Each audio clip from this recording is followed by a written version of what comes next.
Hello guys, we are back with our next lecture. In this lecture, let us go through the next question. So this question belongs to GATE CSC 2002 guys. Okay.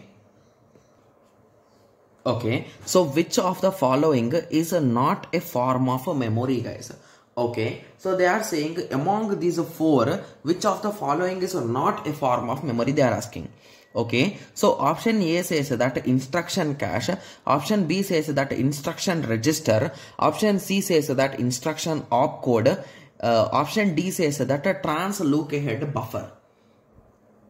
Okay, so to be clear, among these all, which one you can directly say that it is a memory guys. Okay, so with some simple understanding we can say that instruction register, right? Yes. So what does instruction register store guys? It stores the instruction, right? So basically if you are doing addition, so that instruction will be stored here, right? So indirectly that should be a memory, because that is the reason why it is even called as a register. So in the name only you can clearly say it, right? Yes.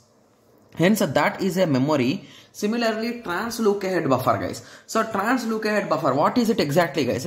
It is nothing but the map of a virtual memory to the physical address, right? So if you are having effective address or virtual address, so that exact address is nothing but this normal address, the physical address, right? Yes. So this data is stored in this trans look ahead buffer. So basically if it is a buffer, it is going to store something. So it works as a memory, right? So with that understanding, option D is also correct.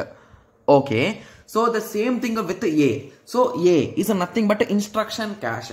So basically nowadays, what are the most commonly used instructions guys? So we use addition, subtraction, multiplication, division. So these are the most commonly used, right? So these instruction codes, so whatever opcode is there, whatever are there, those things could be stored in a cache, right? So basically what is a cache? Cache is also a memory storage in which only minimum amount of data is stored and the most frequently used data is stored. So hence it is also a memory. Now coming on to the last part C, which is a instruction opcode. Okay, so in instruction opcode, okay, so basically what operation we are doing, that code we will store temporarily. Hence that is not a particular storage guys. Okay, so basically what operation we are going to perform, so that operation will have a code, right? So that we will call it as opcode. That's it. There is no memory in that with that name. Got it?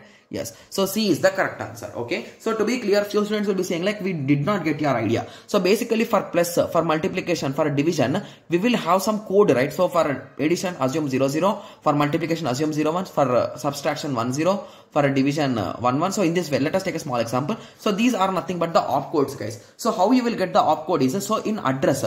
So when you are sending the address, like exactly we are having various addressing modes. So if you take a simple example, if you assume it is a 4 addressing mode, so first you will store the opcode, then you will store the address 1, address 2, address 3 and the next address. So in that way you will be storing and you will be passing. So it is just a part of it. It is not a memory. Got it? Yes. So now you got an idea, right? So how exactly I'm 100% sure that C is wrong. Okay. So now I hope everyone got a clear idea with respect to this.